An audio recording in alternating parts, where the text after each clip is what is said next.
Welcome back to Find Your Alpha. Today we're going to go over a video story here that should scare the bejesus out of every man out there who's in a relationship. The title of the story is Girlfriend 25-year-old female banged her tattoo artist 53-year-old male and got hepatitis B. Now, this is serious business here because hepatitis B is an STD that you don't hear a lot about. It is a virus, so it can't be cured with simple antibiotics. It is something that typically does go away at some point on its own. However, some people can have chronic condition that lasts for years and years and years, and it can cause liver damage. So it's a very serious STD. So let's get into this story. Okay, here it goes. The players in this story are me. Let's call me Adam, 25 male. My girlfriend, let's call her Eve, 25 female. So he's got the Adam and Eve couple going here. Eve's best friend, let's call her Kate, 25-year-old female. Kate's boyfriend, let's call him John, 25 male. And the tattoo artist, let's call him Frank, 53-year-old male. Eve and I had been together for 15 months and had a great relationship. So great, I was considering proposing on Valentine's Day of 2023. Now again, this guy, as I've said in previous stories, he's really jumping the gun here. Because if he's going to marry this girl, was thinking about proposing in 2023, early 2023, he's with this girl for less than 2 years, so he really doesn't know her. And you're going to find out he definitely doesn't know her as we get into this story. We met playing sandlot volleyball. Sparks flew day one, and by day two, we were screwing like horny rabbits. At first, it was just lust, but after about 90 days, both of us came to realize we were deeply in love with each other and were basically inseparable from that point on. So you couldn't separate these two horny rabbits. Eve is beautiful. She's toned, has a respectable job. She doesn't drink, do drugs, or smoke, and barely uses social media. She also likes to cook and clean and attended church every Sunday. I really thought I had found the love of my life and the woman I would marry, have kids, and grow old with. Now, I'm not a proponent of marriage, as you've probably gathered from my previous videos, but all in all, on the surface now, this woman seems pretty solid so far. In September, about 14 months into our relationship, Eve told me that her friend Kate had gotten a small tattoo on her upper leg in the bikini area, and she wanted to do something similar if I was agreeable. I don't care for tattooed women, but I'm okay with small, tasteful tattoos, so I agreed. And for me, I kind of feel the same way. I don't like, overt tattoos, these big body tattoos, but, tattoos here and there, they are kind of sexy, I have to admit. She and I went to the shop and met with Frank, the tattoo artist who did Kate's tattoo. Now, this photo I've got here is a stock photo, but based on his description, sounds like this guy kind of looked like the guy that I have here in the stock photo. Frank looks like an aging pirate with a rough scarred face, weathered skin, tattoos and piercing over a good portion of his body, a wrinkled balding head, and a Buddha-like belly. Eve picked out a tattoo of a Melrose and wanted it on her side just above her bikini line. And I found a stock photo that was pretty close to that. I gave the thumbs up. Frank wasn't busy, so he said he could do it on the spot if she was ready. He had her change into a robe and keep a towel wrapped around her juicy private areas while he worked, and I watched and held her hand. Aw, how sweet. The whole process took about an hour. Frank was very professional, and the final product looked great. I paid for the tattoo. We left the shop very satisfied customers, and I enjoyed seeing that tattoo when I visited Eve's southern regions. It really turned me on for some reason. Yeah, it really turned you on when you went down there to those southern regions, especially when you moved over towards the center and down a little bit. After a couple of weeks, Eve said she wanted to add to the tattoo with another Melrose and a ribbon. I told her the tattoo was beautiful as is, but I was fine if she wanted to add to it. She scheduled an appointment with Frank on a day where we both had the afternoon off, as she didn't want to go alone, as she thought Frank was a little creepy. Unfortunately, something came up at work, and I could not go with her to the tattoo shop. She was going to cancel the appointment, but decided to keep it as Kate was able to attend with her.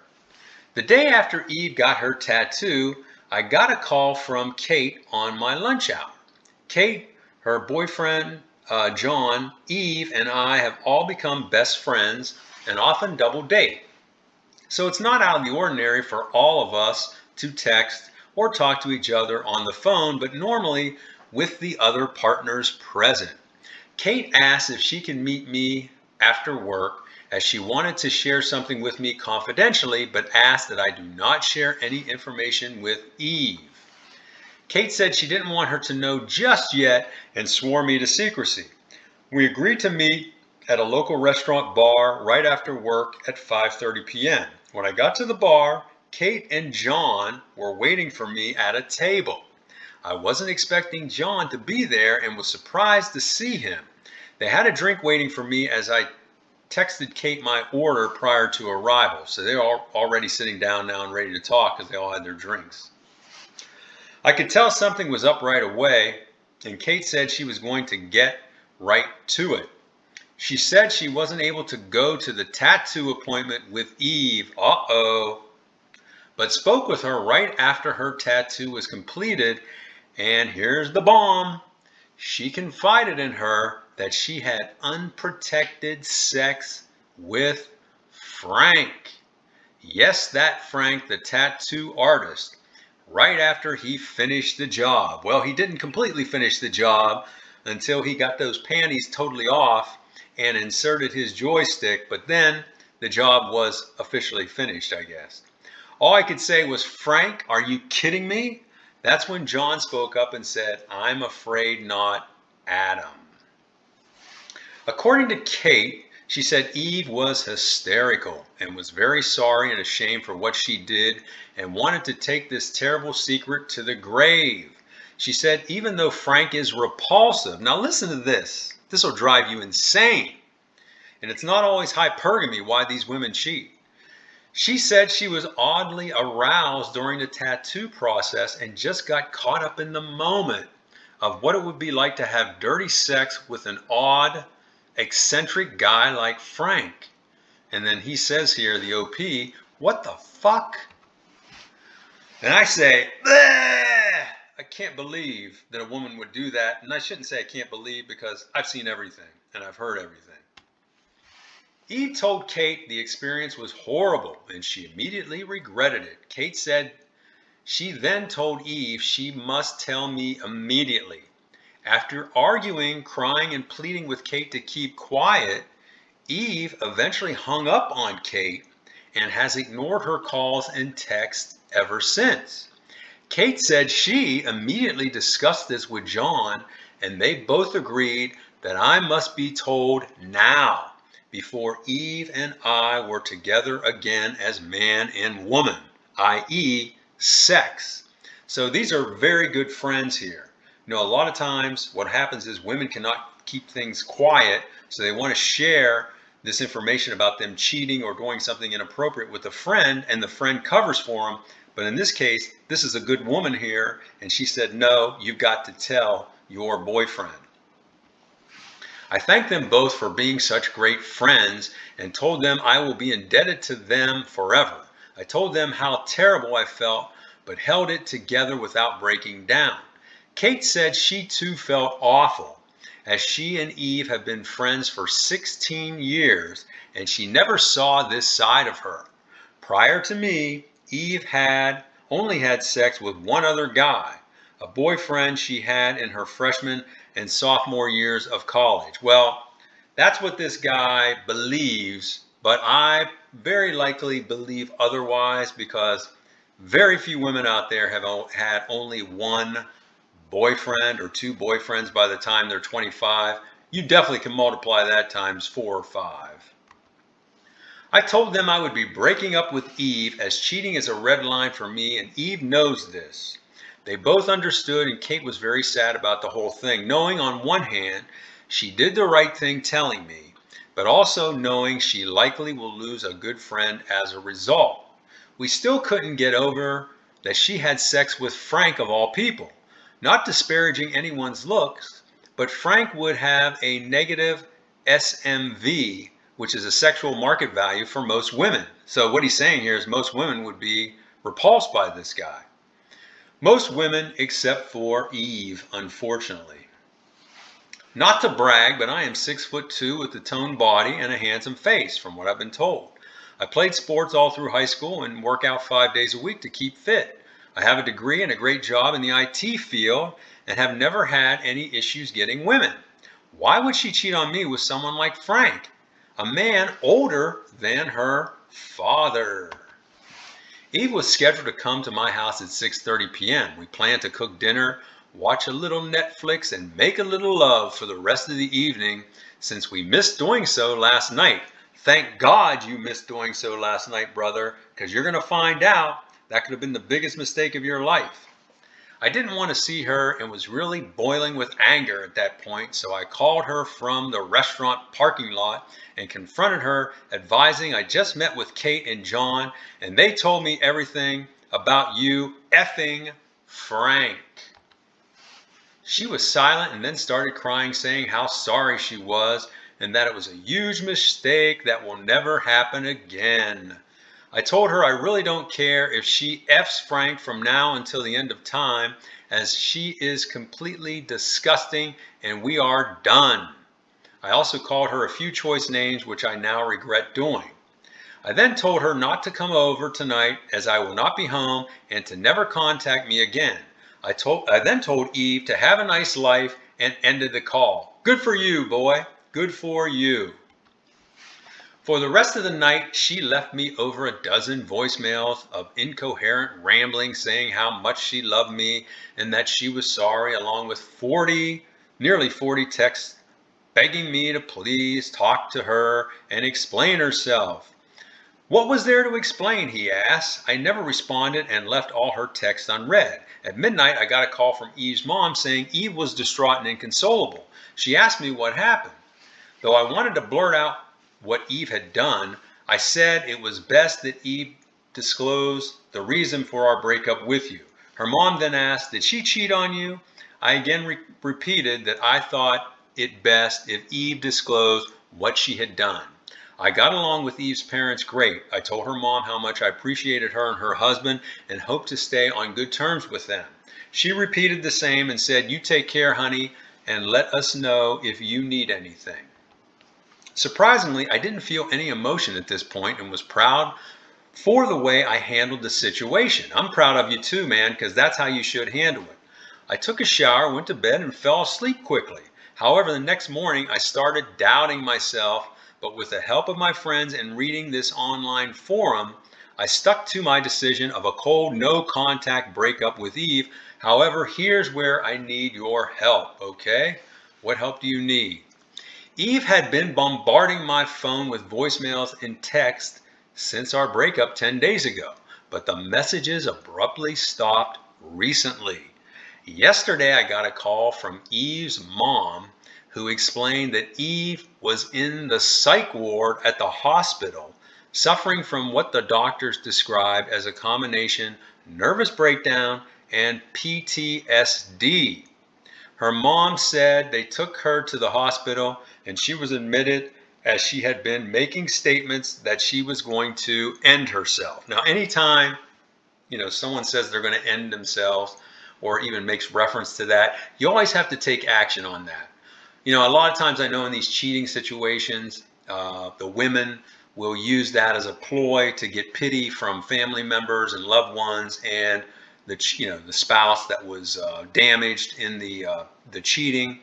But anytime somebody makes that kind of statement, you always have to take it serious, which obviously her parents did by getting her to the hospital. Now, here is the mic drop moment that shook me to the core.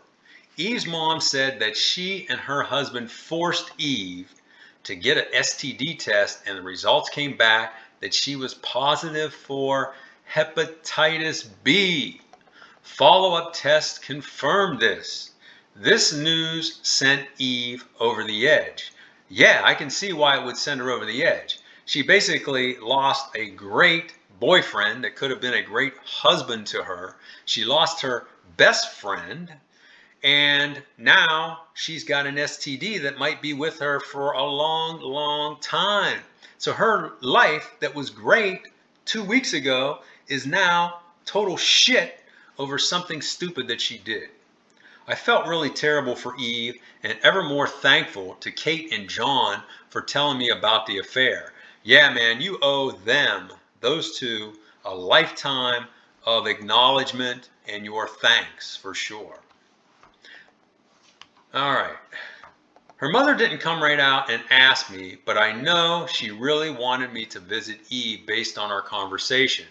How I left it with Eve's mom is that I wished Eve well, said that I would say a prayer for her, but said I wanted to avoid any further contact with Eve as it actually may make the situation worse. I had another story that was very similar to this where the guy went through that kind of thinking. I think it was the first story I did on this site. He did the same kind of thinking and he came up with the same conclusion, and I agree with it. You don't want to keep interacting with this girl because it could make things worse, not only for her, but for you.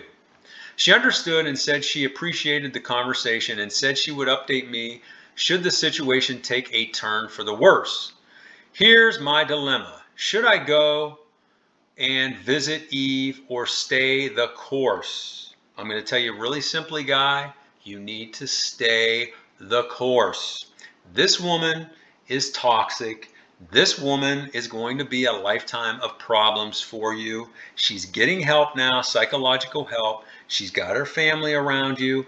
You need to leave this as a clean break. Get down on your knees. Thank God that these two friends, this Kate and her boyfriend, were really good friends of yours and they notified you about this situation, or you would be dealing with many more problems with this woman.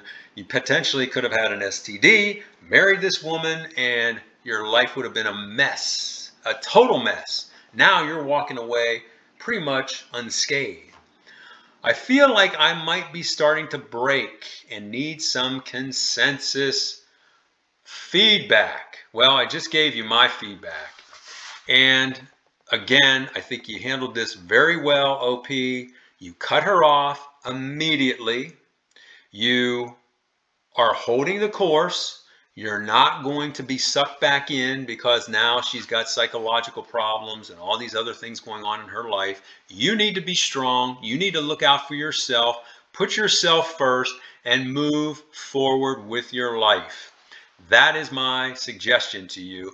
And my suggestion to all men out there, like I said when I started this, you can't be too confident in your woman. That's why my strong suggestion to everyone is always use condoms, whether you're having vaginal sex, oral sex, anal sex, and if you're going to perform oral sex on a woman, use dental dams. Why? Because situations like this can happen. You can see this isn't a hypergamy thing. This isn't somebody that this woman desired. This was just a spur of the moment thing where she got aroused and dropped her drawers and, you know, the deed was done that fast. And you know what? If she wouldn't have told her friend Kate, this guy probably would have never known about it until one day he went to the doctor for his checkup and his liver enzymes were high. And it turns out, hey, he has, hepatitis B. So that's it for this story. If you like this story, please, hit the like button, share it with your friends, with your family, leave comments below, and please subscribe to this channel, and I'll talk to you on the next one.